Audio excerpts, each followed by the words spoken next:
como ustedes ya lo leyeron, ¿no? Les quisiera, más que otra cosa, hacer énfasis en algunos de los aspectos que a mi juicio son importantes para entender efectivamente esto que se ha llamado el progresismo en América Latina, ¿no? Y bueno, yo considero que ante todo hay que partir de alguna base, digamos, de carácter material, de carácter económico, para entender efectivamente dónde está el éxito, digamos, tenido por algunos países durante un periodo que va aproximadamente del año 2000 hasta 2012, 2013 aproximadamente. Son 12 años más o menos, ¿no? Algunos lo inician prácticamente con el 98, con la llegada al poder de Hugo Chávez, ¿no? Pero la verdad que más que seguir el ritmo, digamos, de las elecciones o de los actores políticos, me parece importantísimo señalar efectivamente aspectos de carácter económico, porque son los que van a permitir que los actores políticos tengan relevancia, ¿no?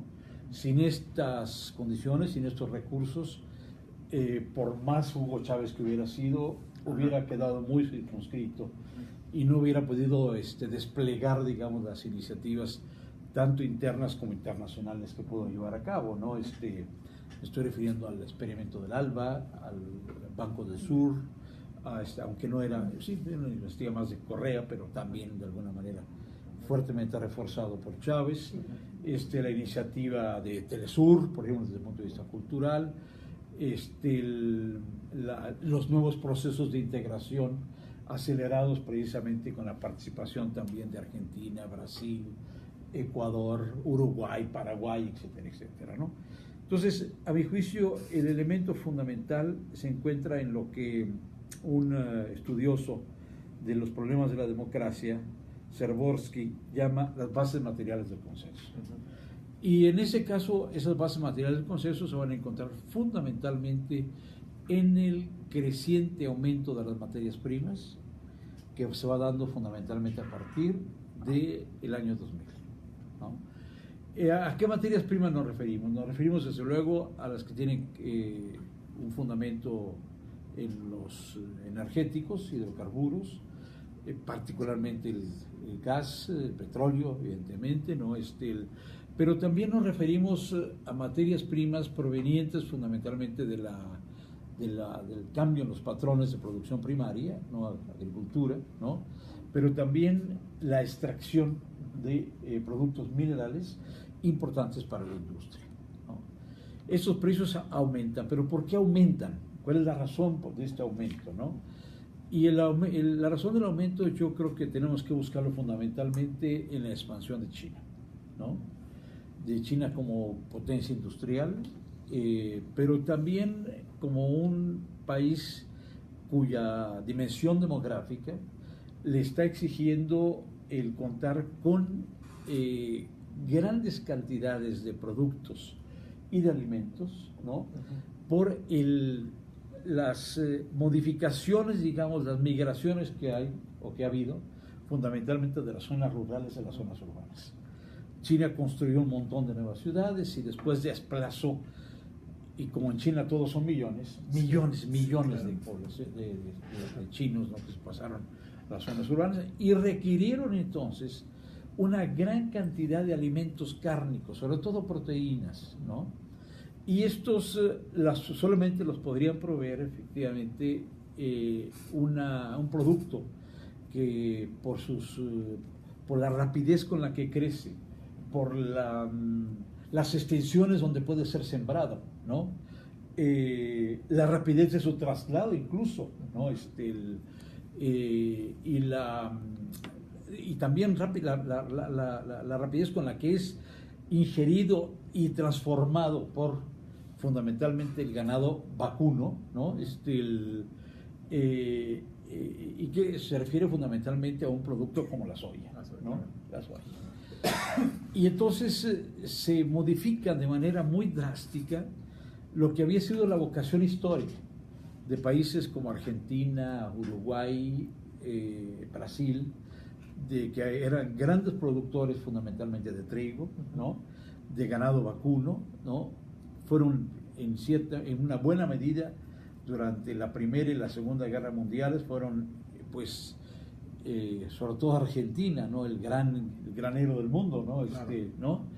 Pero con estos requerimientos por parte de China, con grandes inversiones financieras, con introducción de maquinaria muy moderna para cultivos en grandes extensiones, introducen entonces la soya en gran escala, ¿no? En Argentina.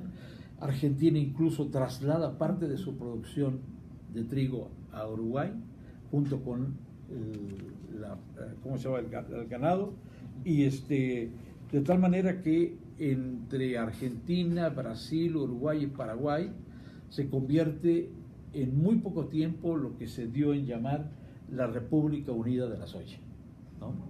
Estamos hablando de una producción de enormes dimensiones, y esto implicó desde luego una serie de modificaciones también de carácter de infraestructuras, carreteras, ampliación de los puertos, la entrada de grandes buques efectivamente para el traslado de la soya, plantas procesadoras efectivamente de la misma, etcétera, etcétera, ¿no? Entonces, pero no solamente fue la soya, digamos, el producto altamente requerido, digamos, por China, también materias primas para la industria. China se transforma prácticamente entre los años 70 y los años y el 2000 prácticamente en la fábrica del mundo, ¿no? Producen todo, ¿no? Y desde luego requiere enormes cantidades de materias primas, metales, sobre todo industriales, cobre, hierro, colbán, todo lo que a ustedes se les ocurra lo requiere China, ¿no? Y esto va a contribuir significativamente al aumento, yo creo, de los precios de las materias primas. Y claro, va a haber una entrada extraordinaria a las arcas de los países más directamente beneficiados con este comercio, ¿no? Que les va a plantear efectivamente qué hacer con esos recursos, ¿no? Tenemos este dinero, ¿qué hacemos con él? Yo creo que esto se entrecruza con algunos aspectos de carácter ideológico, con algunos aspectos también incluso de carácter cultural, ¿no? Porque evidentemente yo creo que todos los grandes países de América Latina, sobre todo los que están en esas condiciones de producir materias primas, ¿no? Se vieron beneficiados efectivamente por los altos precios, ¿no? México no fue una excepción, ¿no? A nosotros nos tocó el panismo, ¿no? La decena panista es el periodo que va a tocar efectivamente a los Kirchner, a Hugo Chávez, a Lula, etcétera, etcétera, ¿no? Pero se van a utilizar diversamente, ¿no? En el caso de Brasil, por presiones sociales, por la orientación ideológica del grupo dirigente proveniente fundamentalmente del Partido de los Trabajadores, por una masa industrial de obreros industriales muy importantes que está pugnando efectivamente por modificaciones, cambios internos en el país. Lo mismo en el caso de Argentina. Van a tener una orientación que se va a dar fundamentalmente a favor de reducir el número de pobres, garantizar alimentos, etcétera, etcétera, ¿no? Y realmente, si vemos las estadísticas, hay un cambio extraordinario efectivamente en las condiciones, ¿no? De desplazamiento, digamos, de masas enormes, masas monetarias enormes, a favor de esos sectores que habían quedado siempre como sectores vulnerados, marginados, etcétera, etcétera, ¿no? La propuesta de Lula de cero hambre, etcétera, va en esa dirección, ¿no? La propuesta de los Kirchner, efectivamente, ¿no? De garantizar o por lo menos asegurar a sectores de la clase media más empobrecida posibilidades de mejoramiento económico.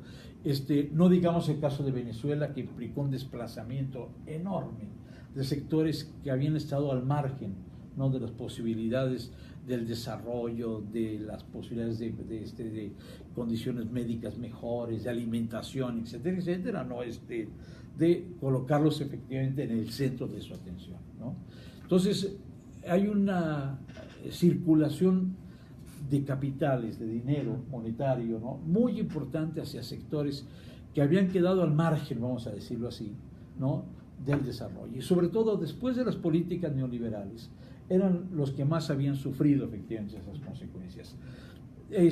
Digamos que el progresismo es, para decirlo de manera muy sintética, una respuesta desde estos ámbitos gubernamentales, ¿no?, a las condiciones impuestas por el Fondo Monetario Internacional, ¿no?, por el consenso de Washington, y que va a dar como resultado las políticas neoliberales: reducción del papel del Estado, revisión de las políticas fiscales, replanteamiento del apoyo sobre todo a las grandes empresas, en fin, esto que ustedes ya saben, ¿no? Y que pues implicó una reconcentración de la riqueza a favor de un núcleo muy pequeño de empresas, de sectores vinculados naturalmente a las ventajas gubernamentales, etcétera, etcétera, ¿no? Entonces, el progresismo, esa redistribución que hay de la riqueza, va a ser precisamente para contrarrestar, ¿no?, los efectos que el neoliberalismo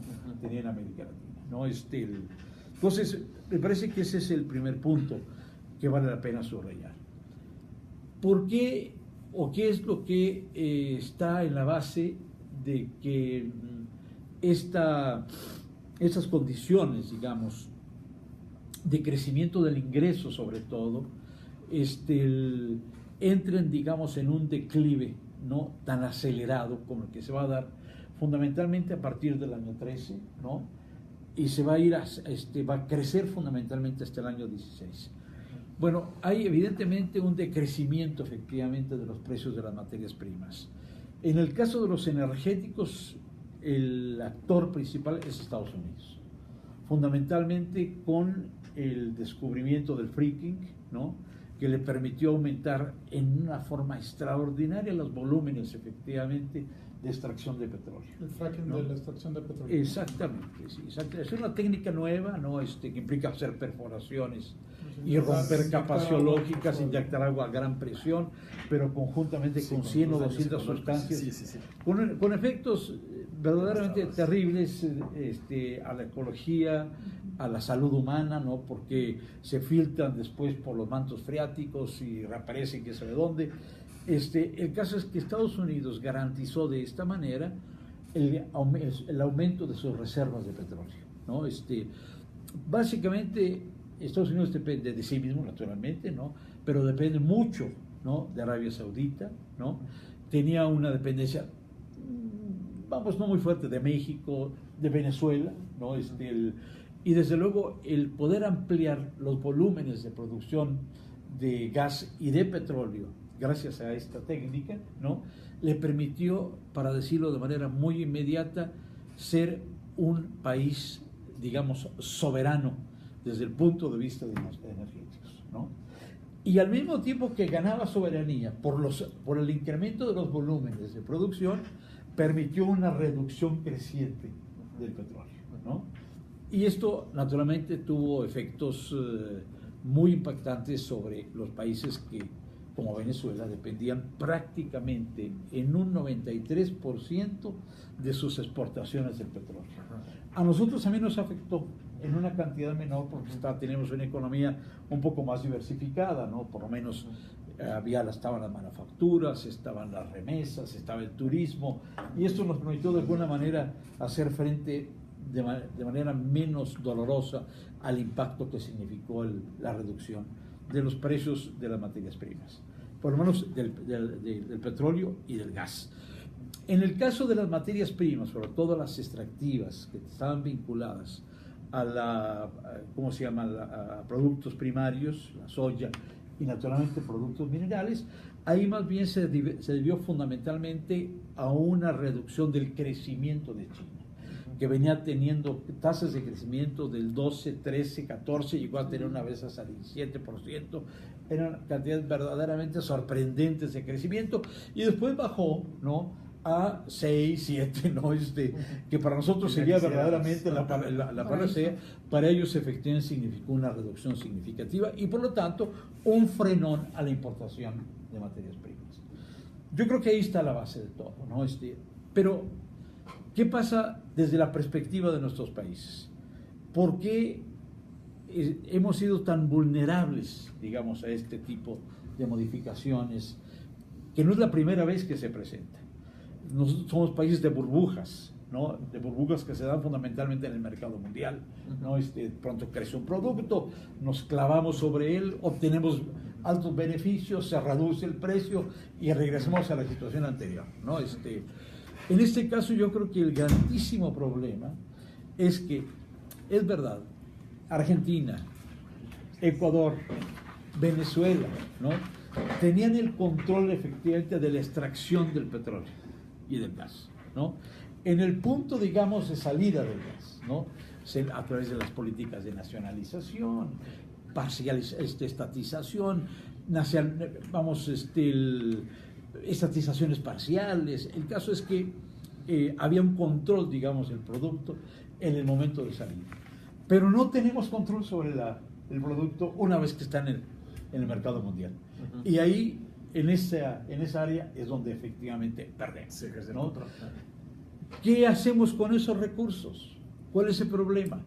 Que regularmente no prevemos, derrochamos los recursos que tenemos, nos enriquecemos momentáneamente, repartimos ese producto, pero no garantizamos la sustentabilidad efectivamente del crecimiento, ¿no? Yo digo que ahí está uno de los grandes problemas, ¿no? Desde luego, a mi juicio, el caso más, ¿cómo podríamos decirlo? Más exasperado, más exagerado, es el caso de Venezuela, ¿no? ¿No?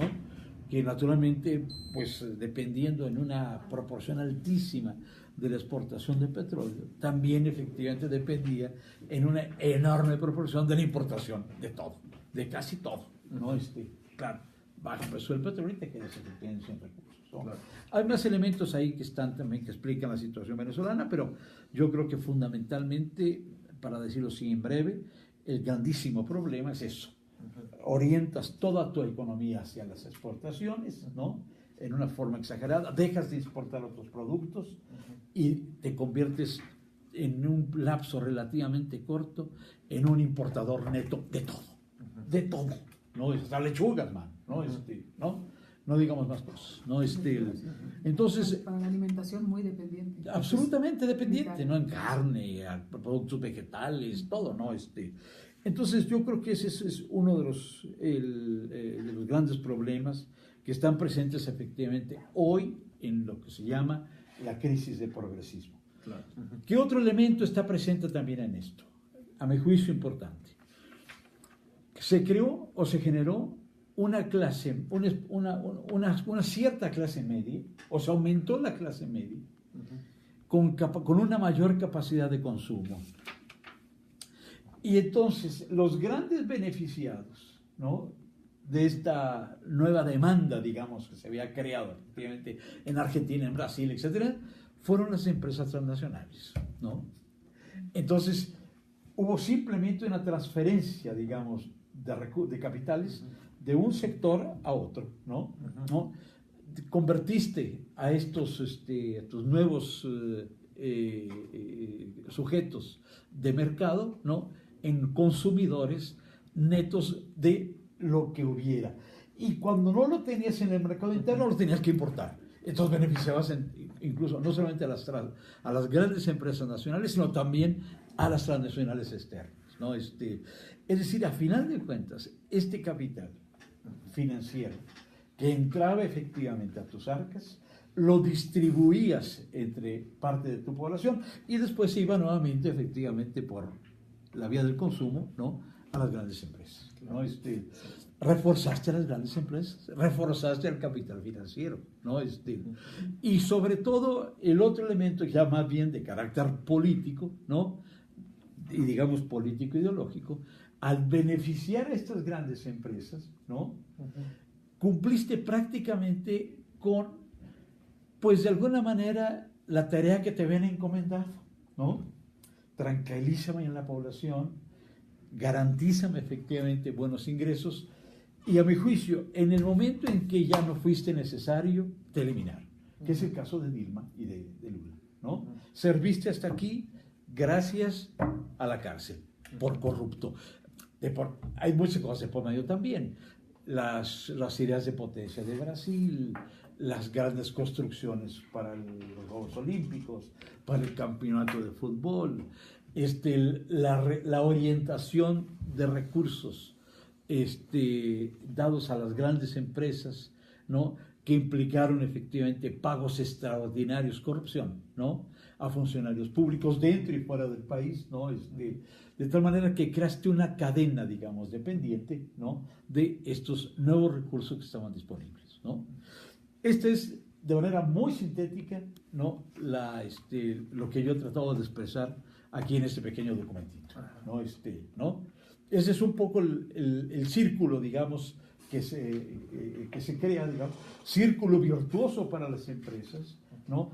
Un círculo no virtuoso, efectivamente, en el sentido de que no estás generando una capacidad sustentable de producción o de actividades productivas que te garanticen pasar más allá de la burbuja momentánea, ¿no? A condiciones de desarrollo, de crecimiento y desarrollo.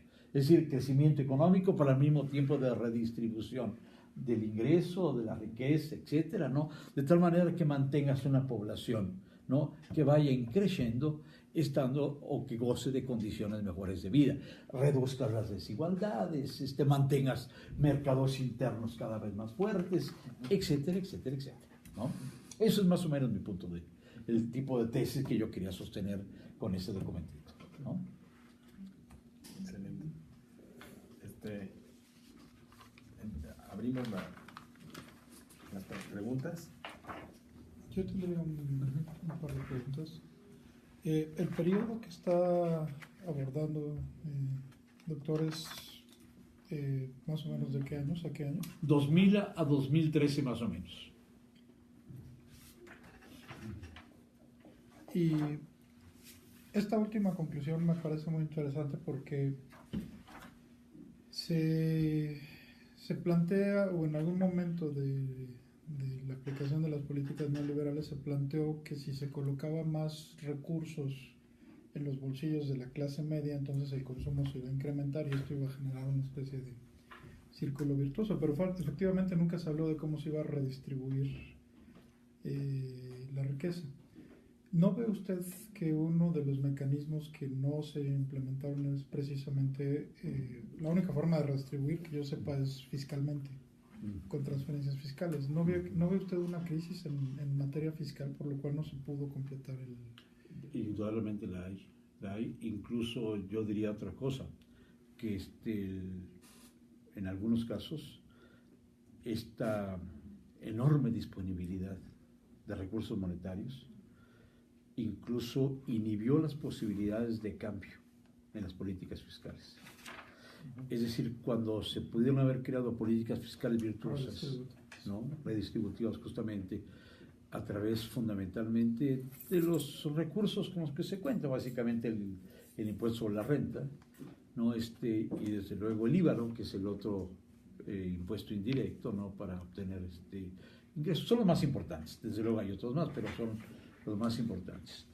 Y desde luego, contando el Estado con estos grandes recursos, detienes las posibilidades de modificación de estas políticas, sobre todo porque el neoliberalismo había impuesto una peculiar política fiscal que favorecía preferentemente a las grandes empresas. Se les reducía el pago del impuesto sobre la renta, se les regresaba el IVA, ¿no? Y en esto todos los que siguieron el canon neoliberal lo practicaron al pie de la letra, en Estados Unidos, en Europa y evidentemente en América Latina y desde luego en México, ¿no? Entonces esto yo creo que inmediatamente, como el Estado se veía con grande disponibilidad de recursos, ¿no? Se perdió, digamos, de vista, ¿no? La importancia que tenía una política fiscal sana, ¿no? ¿No? Cuando desaparece el recurso, reaparecen entonces los grandes problemas. Pero ahí hay que hacer varias reflexiones porque la sanidad de la política fiscal no necesariamente, por ejemplo, en México lo que se hizo fue restringir el circulante en el mercado interno precisamente para evitar el efecto de inflación. Sí. Y con esto se mantuvo a la clase media en relativa calma. Así es. Pero esto tiene un efecto colateral muy importante, y es que si tú mantienes el circulante permanentemente amarrado, después se va generando un empobrecimiento de la población, porque no hay un proceso de concentración de riqueza. Exactamente. Esto me parece que es grave en el sentido de que fue una política deliberada de los estados latinoamericanos. Pero no todos. No todos, ¿eh? De acuerdo. No todos. Pero al menos en México. En México, sin duda. Hasta el momento. Sí, claro. Esa es quizá la gran diferencia en el ámbito latinoamericano entre México y lo que sucede en Argentina, Brasil, Venezuela, Ecuador, ¿no? Donde estos sí utilizan ese recurso para redistribuir. En el caso de México se redistribuye, pero al revés. Va hacia los sectores altos y no a los bajos. Entonces se apoya a los grandes capitales, ¿no? Y no se redistribuye efectivamente en los sectores medios y bajos, ¿no? Que quedan efectivamente amarrados a lo que usted justamente dijo, una política, digamos, de control de la inflación, pero que fue colateral también a un control de salario. Es correcto. ¿No? Entonces, y todavía estamos en esa tesitura, ¿eh? Sí, el salario extraordinariamente bajo en relación con las posibilidades del mercado mismo, ¿eh? De hecho, en este momento, ayer precisamente se excluyó de la negociación del Telecán 2. Exacto. El tema de equiparación salarial, y me parece grave, gravísimo, que este gobierno esté transando. Todavía, gravísimo. Bueno, de hecho, 4 días antes se había bloqueado nuevamente la posibilidad de un aumento ulterior del salario mínimo, ¿no? En la Comisión de Salarios. Exacto, en la Comisión de Salarios Mínimos, ¿no? Perdón, fíjate, pero me confundí y andaba en el Consejo Técnico. Sí, yo también. Creo que pasó a varios. Bueno, el asunto es yo creo que el problema no solamente es cómo está la parte distributiva, sino el modelo de acumulación. Y yo creo que el modelo de acumulación ya no estoy tan seguro que sea neoliberal, sino que hay una transición diferente en donde hay un traslado a otra forma de relación entre capital y Estado. Una suerte de corresponsabilidad y coparticipación. Por tanto, justamente el papel del Estado ya no solamente es garantizar el desarrollo del capital, sino establecer una política redistributiva para la población. Y esa política redistributiva, a lo mejor en otros países sí ha funcionado, en México no. Por alguna razón, es muy sorprendente que sean los empresarios en México los que están reclamando aumento salarial y no los obreros, no los trabajadores. Es muy sorprendente que también ahora hablemos también de esta parte de coparticipación en los recursos naturales, en donde se acepta la iniciativa privada y que los únicos que tienen capacidad para invertir en grandes cantidades son las transnacionales, y que los estados se conviertan en socios de estas transnacionales, en una suerte de un cambio total del modelo neoliberal, que decir, el neoliberal era desplazar al Estado en todas las funciones de la economía, y ahora en el nuevo modelo de lo que yo veo es que el Estado es corresponsable, copartícipe y socio incluso de los capitales. Y creo que nos permite explicar de alguna manera qué es lo que está pasando en América Latina, particularmente en Argentina y Brasil, no tanto en Venezuela, pero sí en México, cómo la reforma energética permite y apertura a estos capitales, y todavía nos dicen que el Estado es el dueño del petróleo, ¿no? Lo cual nos parece irrisorio, pero es la concepción de la coparticipación, de sentirse socios. Y creo que en la parte redistributiva de la riqueza también implicaría eso. El problema no solamente es la clase media, el problema es que el neoliberalismo nos llevó al 60% o más, el 70 o el 80% de la población en pobreza, que ya no era sector medio. Y entonces hay una crisis de consumo. Y lo que empezó a hacerse en México es financiar y, de alguna manera, solventar el gasto de consumo. Se empezó a financiar el consumo, no la producción. Y ahora, en esta parte redistributiva, empieza la necesidad de estimular la producción, por eso las políticas cambiaron. se mantiene el subsidio al consumo, pero se estimula más la producción. Creo que es por ahí el asunto. Sí, realmente por esto te expliqué también el crecimiento de las tarjetas de crédito, Sí. porque fue una forma, digamos, indirecta, ¿no?, de Sí. estimular el salario, ¿no? Es una forma de salario indirecto, digamos, ¿no? Endeudando naturalmente a la población, claramente, ¿no? Y beneficiando el sector servicios, pero el sector financiero, Sí. con prácticas totalmente anónimas, ¿no? Sí, claro, pues tienes tú ganancias del 32%, por ejemplo, anuales. No, pero al mismo tiempo, de 4, manera 32%, inconstitucional, ¿no? ahora resulta que el anatosismo es legal, Así es, claro. cuando el anatosismo era ilegal antes, ¿no? Sí, claro. Eso de cobrar intereses sobre intereses, que es realmente el negocio de los bancos. Exactamente. Por eso tienes este crecimiento, efectivamente, del sistema bancario, ¿no? Yo tenía una pregunta que se me hace, o sea, digamos, a lo mejor un poco de más largo plazo y coyuntural.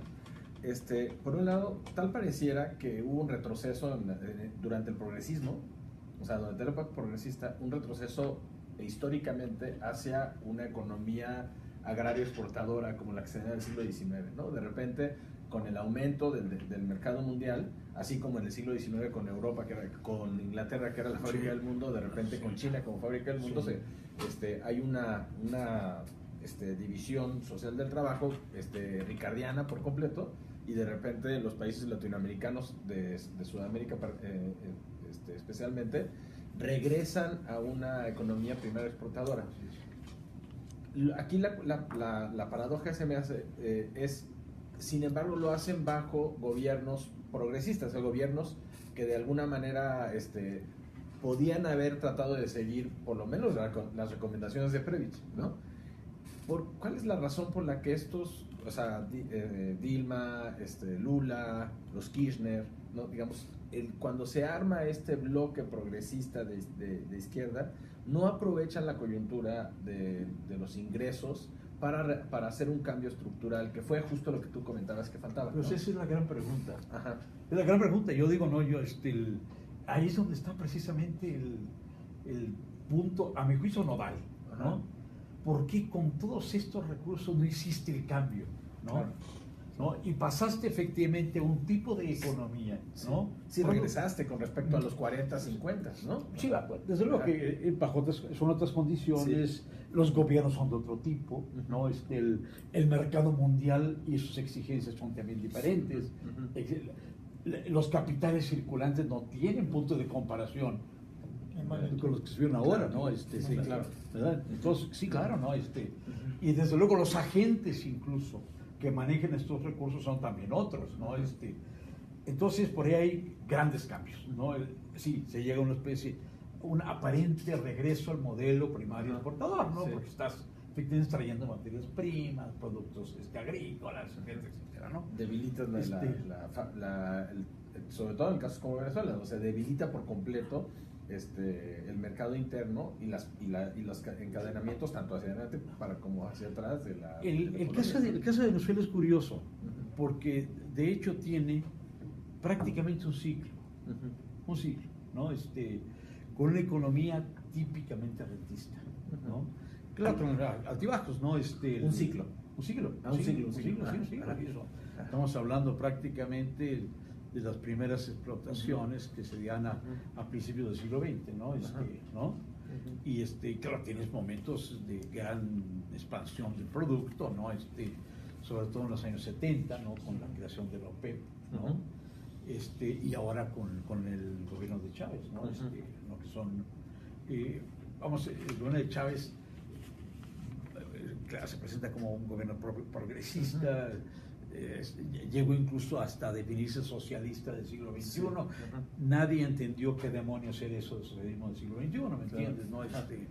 Él tampoco lo definió nunca, ¿no? Y eso creó muchas confusiones, ¿no? Sí. Pero es un modelo típicamente rentista, ¿no? No se diferencia.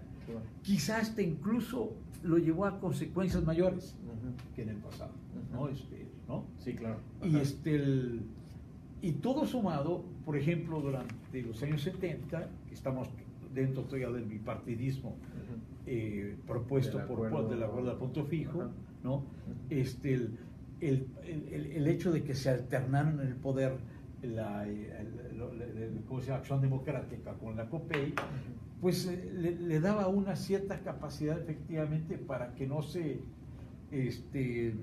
digamos, para que el derroche no fuera todavía mayor, ¿no? Claro. Porque había un control de alguna manera, Sí. ¿no?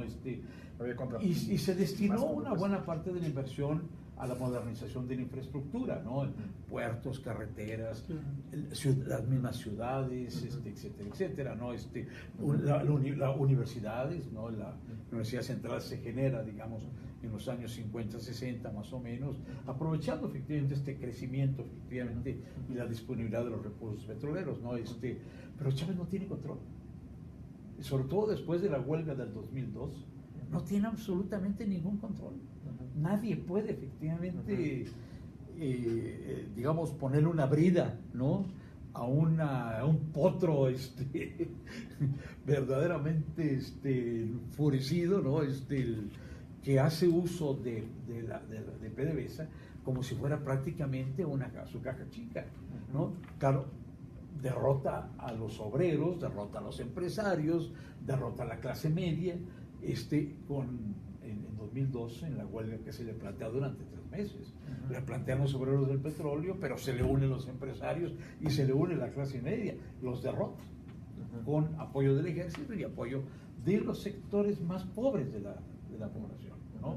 Con los sectores, digamos, ni siquiera era proletariado, era lumpen proletariado, ¿no? Para decirlo de alguna manera, sí, de alguna manera con los términos clásicos, ¿no? La revisión del 18 Brumario. Sí, exacto. Más o menos, ¿no? Entonces, con ellos los derrota, y una vez derrotada la clase obrera, ¿no? Y desde luego los empresarios, ahora sí tienes rienda suelta efectivamente para crecer. De todas maneras, pasan aproximadamente 3 o 4 años muy difíciles porque corren a cerca de 20,000 técnicos de la compañía petrolera, ¿no? Y eso no los reproduces de un día para otro, ¿no? Y hasta la fecha no los había reasumido, ¿eh? Claro. No los había reincorporado, ¿no? Entonces, elimina a los técnicos que eran clave, digamos, en la producción, ¿no? Regenera naturalmente, los va reeducando, los va ¿cómo se llama? Formando, etcétera. Más que todo formando técnicamente, ¿no? Porque es una industria que requiere efectivamente trabajos incluso muy delicados, de alta especialización, etcétera, etcétera, ¿no? Derrota al empresariado, ¿no? Y se queda prácticamente con los recursos del petróleo. A partir de esto es en 2012. En 2006 empieza en grande el crecimiento el aumento de los precios del petróleo, ¿no? Sobre todo después de los acuerdos que establece Chávez con la OPEC, ¿no? Y entonces llega a tener entre 2006 y 2013 cerca de $1 billón, ¿no? Disponibles, ¿no? Se dice muy rápido, pero la verdad es ¿dónde los gastó? Uno se lo pregunta. Se fueron. ¿No? Se fueron. ¿Dónde los gastas, no? Pues los gastas en muchas cosas, ¿no? Puso en práctica un programa de vivienda, ¿no? Muy feas, por cierto, ¿no? Un programa también de apoyo a los países del Caribe, ¿no? Que van a ser aliados formidables desde el punto de vista internacional. Destina una parte también al Banco del Sur, cerca de $7,000 millones. Casi parte ¿no? de la OEA con esos ¿no? apoyos de los Sí, señor, sí, señor, exacto. países. Porque son 15 países, ¿no? Entonces se alía con estos pequeños países muy pobres, no tienen recursos energéticos, se los da, financia a Cuba, financia a Nicaragua, apoya sólidamente a Bolivia, ¿no? Durante un lapso a Ecuador antes de que se descubra petróleo. Entonces tienes un conjunto de aliados, digamos, dentro importante. Nunca tuvo efectivamente el apoyo total ni de Argentina ni de Brasil, ¿no? Primero porque Brasil se siente ya se sentía potencia, claro, ¿no? Y con el paso del tiempo va a saltar de sus acuerdos con el Banco del Sur, nunca le convence el ALBA. Más bien Brasil se va a convencer crecientemente de su relación con los BRICS, ¿no? Claro. ¿no? Y a ellos les va a dar cada vez mayor atención, ¿no? Y los Kirchner también lo ven con mucho cuidado. O sea, no son chavistas, ¿no? Hacen alianzas, tardan mucho tiempo incluso en reconocerlo para que entre a UNASUR, ¿no? ¿No? O sea, hay ese tipo de, digamos, de diferencias, de hegemonía regional. Desde luego que sí, ¿no? Y desde luego Brasil, efectivamente, como tiene frontera con todo el mundo, y eso, pues es un continente, pues son 8 millones de kilómetros cuadrados, ¿no? ¿No? Sí, claro, sí. de los 8 millones de kilómetros cuadrados tienes casi 5 o 6 que son selva, pero bueno, de cualquier manera todo lo demás es muy importante y te da efectivamente una sensación de potencia nada despreciable, ¿no? ¿No? Entonces, Chávez yo creo que representa desde ese punto de vista el uso más exasperado, ¿no?, de los recursos del petróleo para generar efectivamente una política de importaciones que va a traer como consecuencia la destrucción de su propio aparato productivo.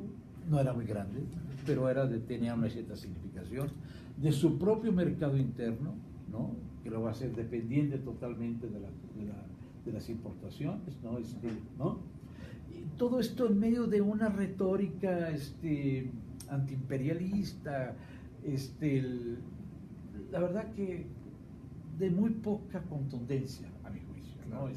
Porque siempre siguieron vendiendo en Estados Unidos 1 millón diario de barriles de petróleo. Sí, claro. ¿Cómo se llama? Venezuela tiene 2 refinerías en Estados Unidos y tiene una red además de distribución muy importante, ¿no? O sea que la ruptura con Estados Unidos, más allá de señalar que olía a azufre el podium donde intervino Bush, no pasó más allá que eso, ¿no? ¿No? Sí, incluso uno podría pensar que le hizo el juego a Estados Unidos en la época en donde pudo haber habido mucho más integración sudamericana, ¿no? El factor disruptor de una posible alianza Argentina-Brasil, así, fue en muchos sentidos Chávez, ¿no? O sea, jugó un papel porque daba a los, digamos, los progresivos más moderados y más lógicos, les daba un extremismo que entre cuando, por ejemplo, pudo haber ganado a Ollanta Humala en Ecuador, ¿no? Perdón, en Perú. Sí, en Perú. ¿No? Sí. O sea, parecía un momento en donde se podía consolidar digamos, una mayor integración o una mayor Sí, pero Perú tampoco estuvo tan convencido de las propuestas de Chávez, ¿no? Y además tenía otros recursos con los que hacer frente efectivamente a sus dificultades económicas, ¿no? Y más bien Perú fue puntando más sobre su industria pesquera, su industria harinera basada en el pescado, que es una industria realmente de dimensiones mundiales, ¿no? Por su capacidad de exportación, ¿no? Y porque además tenía recursos, quizá no de petróleo, pero sí tenía minerales efectivamente en muy buenas condiciones. Y además coqueteaba muy fuertemente con Brasil para ofrecerle la posibilidad de una salida al mar, ¿no? Al Pacífico, ¿no? A través de Perú. Claro. ¿No?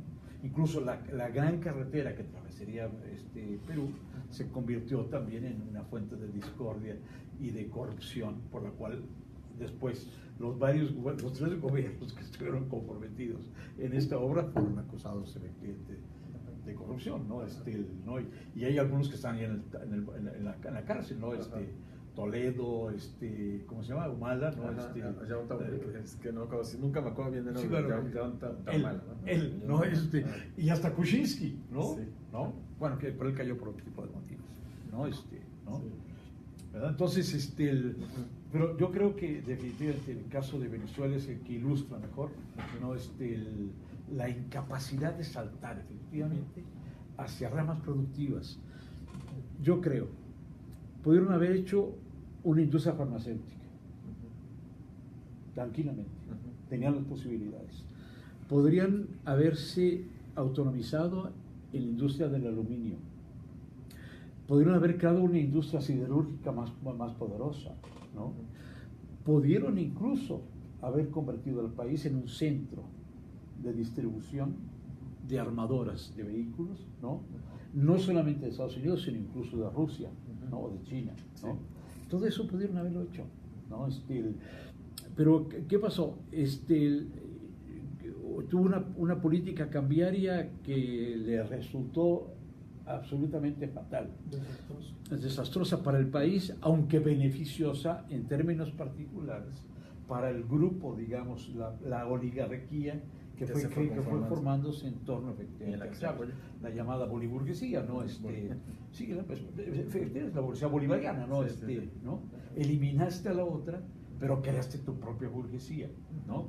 Que fue algo que Chávez siempre hizo, ¿no? Creó siempre estructuras paralelas, ¿no? Claro. Si no tienes un sindicato, si no tenías al sindicato anterior, tú creabas el tuyo. Si la universidad te estaba en contra, porque estuvo en contra la central, entonces creó su propia universidad, ¿no? La UCB ¿no? todo el tiempo, de hecho fue la primera que empezó a concentrar, digamos, una fuerza académica importante. Muy importante realmente, contra ¿no? del chavismo, la Realmente. Universidad Central de Venezuela. Es muy parecida a la nuestra, por cierto, ¿no? Como estructura, ¿no?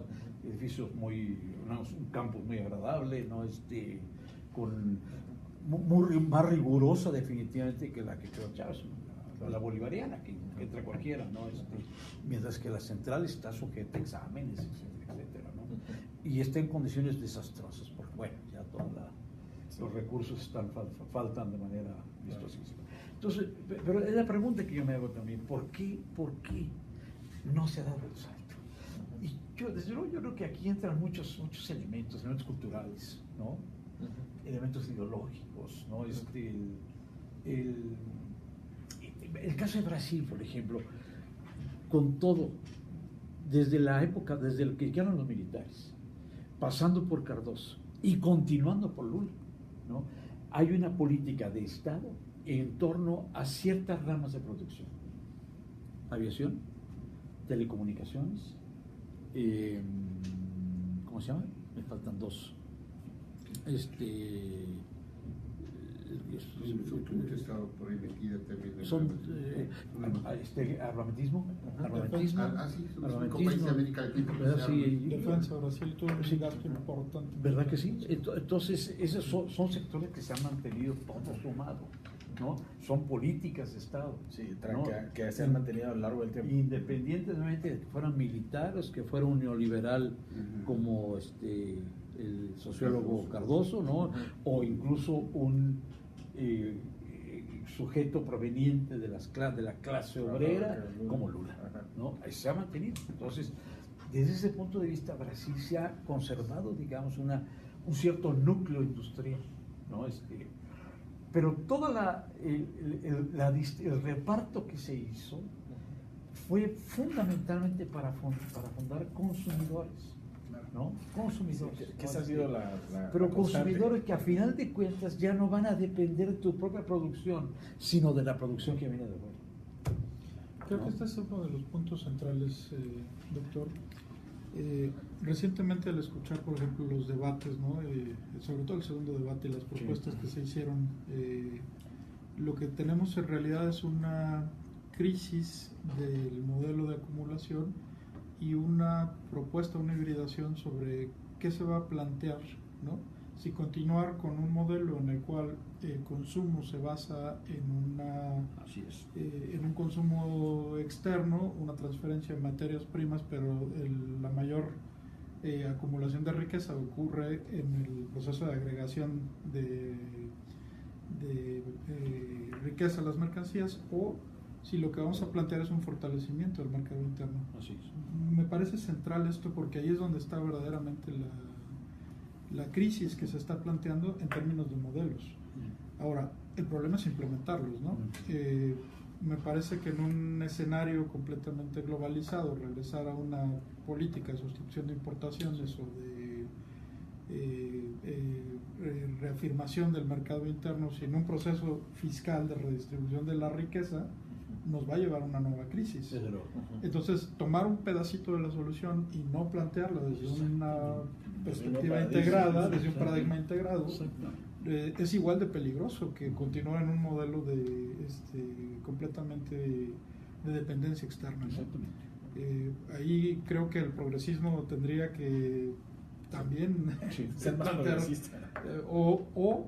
pensar ya en un agotamiento del modelo y pensar que tendríamos que llegar a lo mejor a una especie de fortalecimiento del mercado interno, pero con una base de expansión importante, y a lo mejor en 3 o 4 bloques económicos. El problema en México Sí. ha sido la expansión hacia un bloque económico.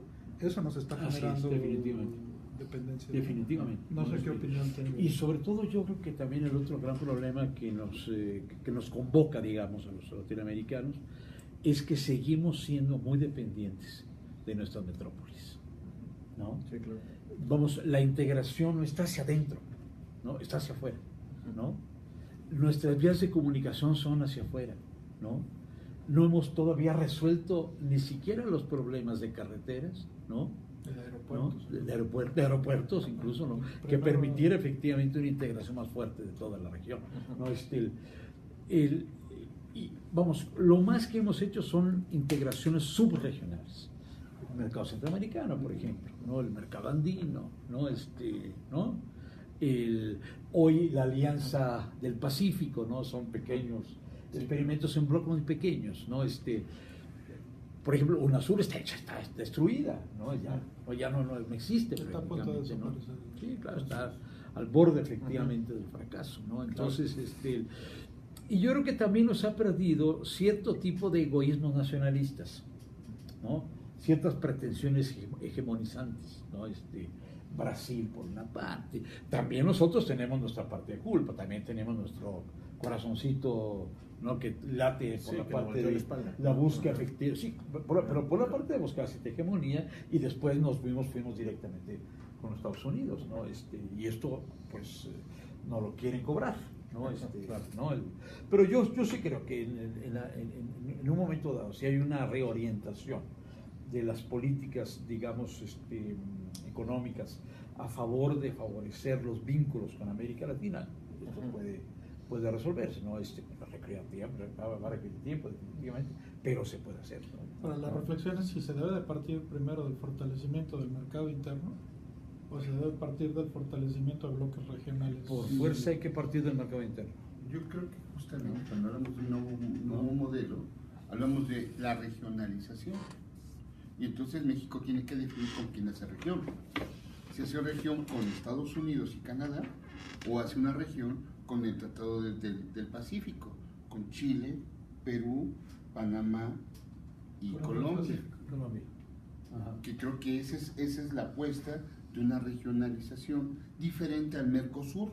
En el Mercosur está Paraguay, Uruguay, Venezuela, Argentina, Chile y Argentina. Entonces hay 2 microrregiones en América Latina que no están juntas, no están complementarias, sino son independientes en una redistribución no solamente del mercado, sino también una redistribución del proceso productivo, una división internacional del trabajo en esa microrregión. Y creo que ese es el nuevo modelo al que yo decía, el neoliberalismo ya se agotó, entramos en un proceso de coparticipación, corresponsabilidad, pero de una manera regionalizada. Y no solamente es América Latina, es Europa, es la Federación Rusa, es África, que están en este mismo proceso de integración y de nuevos acuerdos internacionales.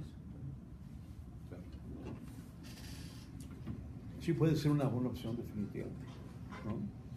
Pero México entonces, en ese caso tendría que tener una mayor atención por Centroamérica.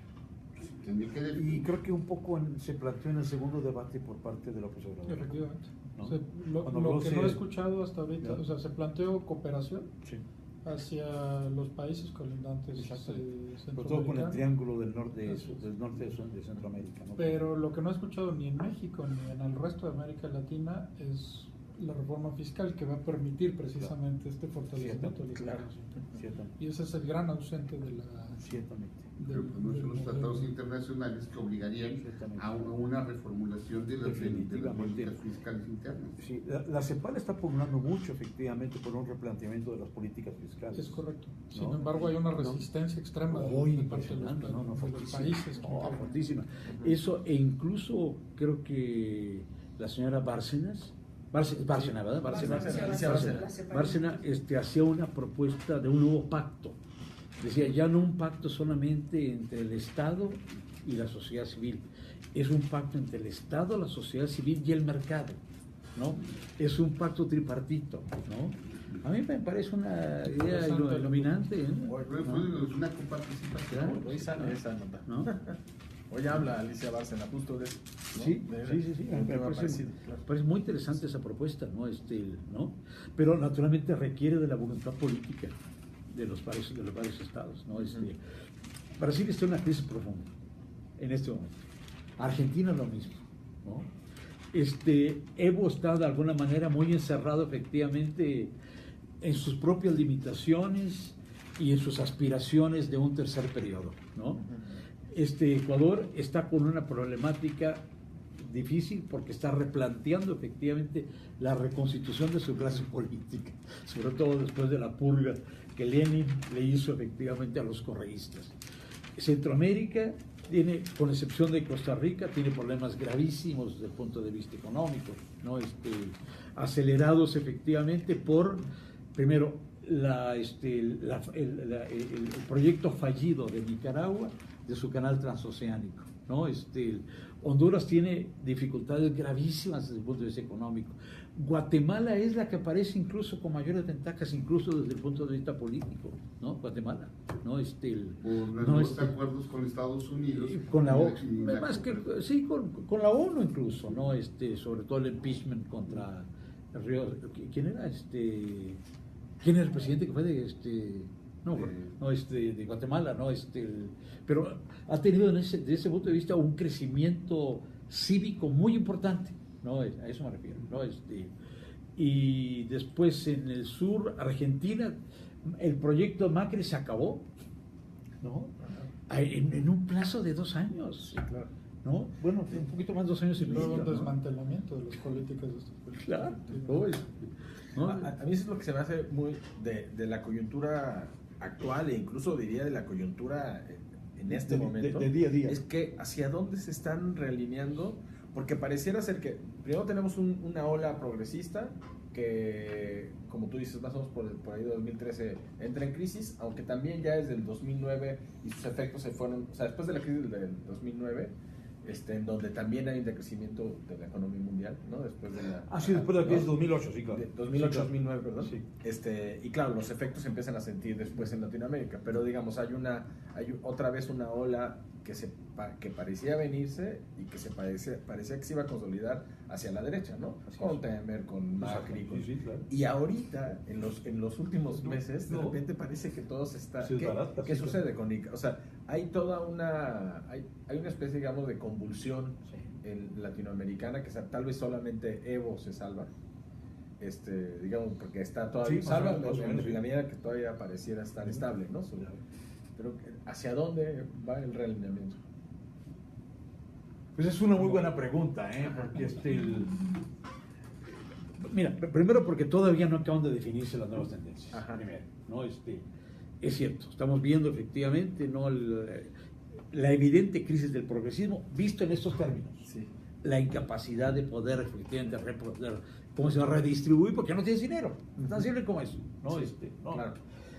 El regreso a las políticas, digamos, neoliberales o la tampoco reafirmación están, de políticas neoliberales en Brasil, Argentina, etc. Pero con una resistencia popular extraordinaria, Claro. que te la están efectivamente eliminando, ¿no? Macri no avanza, ¿no? Todos los intentos que ha hecho le han respondido efectivamente con huelgas. Temer tiene efectivamente la mayor huelga de transportes que ha tenido toda su historia Brasil. Yo creo que toda América Latina. Impresionante. Imagínate, paralizado el país. No llegan alimentos ni siquiera a las ciudades, precisamente por eso. ¿No? Es como si nosotros hubiéramos prolongado el accidente que hubo el otro día en la carretera México-Cuernavaca, que paraste, no sé, durante 13 horas, durante 8 horas, imagínate, ¿no? Digo 8 días, ¿no? Entonces, esa es la otra cosa. Tienes efectivamente ya la inaplicabilidad de las políticas neoliberales por la resistencia popular, ¿no? Tienes que buscar entonces nuevas soluciones, ¿no? Nuevas soluciones. ¿Hacia dónde podríamos ir? me parece. ¿Dónde? Puede ser quizá más un desideratum, ¿no?, que algo que empíricamente estemos ya demostrándolo. Yo digo, tenemos que regresar de alguna manera a las fórmulas de la economía mixta. Fórmulas de economía mixta. Presencia del Estado, sin lugar a dudas, más fuerte todavía de la que lo ha debilitado el neoliberalismo. Indudablemente es importantísima la presencia de la iniciativa privada, ¿no? ¿Cómo la eliminas? ¿No? Yo digo, tienes que regular a la gran empresa, tienes que obligarle a que pague sus impuestos, evidentemente, claro. Pero son entradas formidables. ¿Cuándo fue, doctor, la última, la última reducción de impuestos que le pusieron a la gran empresa? Casi un billón de pesos, ¿no? Sí. ¿No? Casi $1 billón. $1 billón es mucho, es 2 veces nuestra deuda pública. Pero han sido 5 años. Exactamente. Exactamente. Por eso hablamos de corresponsabilidad, hacer corresponsable también la iniciativa privada. Claro. No solamente en la inversión de capital, sino en sus obligaciones fiscales. Ahí está el centro de la discusión. Sí, exactamente. Ese es un problema fundamental. Y tienes por otra parte, en un país como nuestro, 4,5, son 5 millones de pequeñas y medianas empresas, ¿no? Que son las que te garantizan el empleo. Son los que tienen el 70% de la generación de empleos en el país. Claro. Ahí está el empleo en este país. Exactamente. Entonces, tienes por fuerza que darles apoyos, estímulos, articularlas, ¿no? Favorecerlas efectivamente a través de medidas fiscales.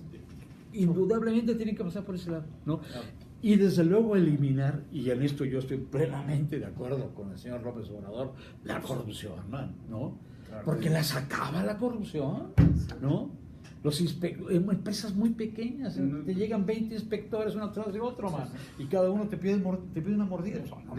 Y eso sin contar la que llega por la vía del crimen organizado. Desde luego. Pero además de eso, las empresas paraestatales, como Pemex o la Comisión Federal de Electricidad, con una corrupción terrible, una fuga de capitales y además encarecimiento para los servicios para esa mediana y pequeña industria, sobre todo por la Comisión Federal de Electricidad, en donde no les dan energéticos baratos. La energía eléctrica más cara se les dan a la pequeña y mediana industria. Exactamente, ¿no? Y además en medio de una anomia generalizada. Oye, sabotajes en los ferrocarriles, ¿no? Sí. La extracción de gasolina, ¿no? Hasta hackeos a la banca, hecho por los mismos empleados, ¿no? O sea, es una situación ya de ausencia de normas y de instituciones que te regulen el conjunto de la vida social y de la vida política, ¿no? Yo creo que estamos en un momento... Estamos vandalizando a los servidores verdaderamente. Sí, y aparte llevamos cuántos, más de 100, ¿no? Servidores públicos asesinados, ¿no? ¿No? Sí, no, yo creo que, estamos viviendo en toda la región momentos sumamente complicados, ¿no? No es previsible, digamos, o no es fácil ver una línea de desarrollo como la que se vio después de los 90, el neoliberalismo que se fue asentando, etcétera, etcétera. Después esto que hemos llamado el progresismo, que se inicia a partir del 2000, por lo menos dura 12, 15 años, etcétera. Hoy estamos en una situación verdaderamente... no me atrevo, ¿no? Yo en lo personal, ¿no?, a hacer efectivamente ¿cómo les podría decir? Pronósticos, ¿no?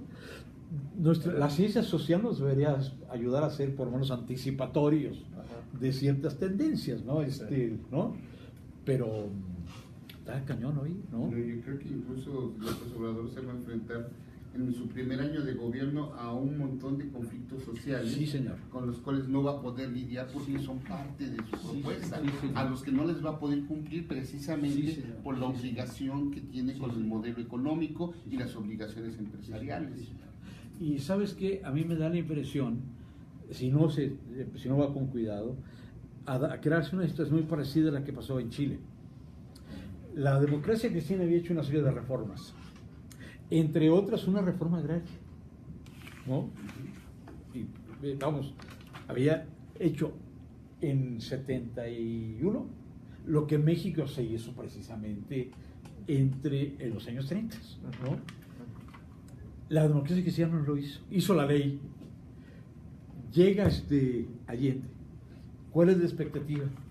Tú eres mi presidente, ¿no? Ahora tú me das la tierra, ¿no? Claro. ¿No? Voté por ti. Decir, yo voté por ti, claro. Ese es el punto. Y que no logre liar efectivamente con todos los conflictos que se le pueden crear, ¿no? Porque hay muchas cosas acumuladas, ¿no? ¿No? Y ahí hay que hablar con la verdad, mano, ¿no? Con la verdad. Y el problema es que López Obrador no ha sido claro en muchas cosas, le ha dado vuelta y ha prometido incluso crear comisiones en problemas nodales donde tiene que tomar una posición. La reforma educativa, no solamente el aeropuerto, sino una política de infraestructura de transporte. Sí, claro. Pero ni López Obrador ni ninguno. Ni ninguno. Sí, Tendríamos ninguno, que claro. decir que Ninguno. lo Sí, que ha habido hasta el sí, momento, el problema es que hoy tenemos ni en que- plataformas ni en debates, hemos visto un análisis serio Absolutamente. de los temas centrales que tienen que ver con las promesas de campaña que se están haciendo. Se está ofreciendo acotar la seguridad, pero no se está diciendo cómo se va a hacer. Exactamente. Ninguno está hablando de los modelos de prevención social de la violencia, por ejemplo, ¿no? Se está hablando de redistribución del ingreso, pero no se está hablando de la política fiscal. Se está hablando de fomento a la industria, pero no se está hablando de los temas que tienen que ver con la transferencia tecnológica y con el esquema impositivo de fomento realmente. Entonces, lo que tenemos es un discurso que no está aterrizando en una serie de parámetros de política pública, al menos no en este momento de la campaña, ¿no? Hay una plataforma que se llama Proyecto 18 que tiene Morena, donde viene justamente cómo a las 50 propuestas que tenían López Obrador en 2006, hoy en el Proyecto 18 tiene como la forma en que se van a aterrizar, y justamente entran en estos detalles que plantean cómo aterrizarlas. El problema es que esa forma de aterrizarlas obviamente no corresponden a una realidad actual, sino que plantea la negociación con los actores, con el capital y con el Estado, en una suerte tripartita. El problema es que no hay acuerdos y no hay conexiones Es que no hay ni nada. puentes entre los sectores. Ese es el problema. Que hay buena voluntad, pero no hay capacidad. Claro. Sí, claro. Bueno, estuvo excelente, muchísimas gracias. La verdad es que el tema La verdad, da para... La verdad que está todo muy abierto, ¿no?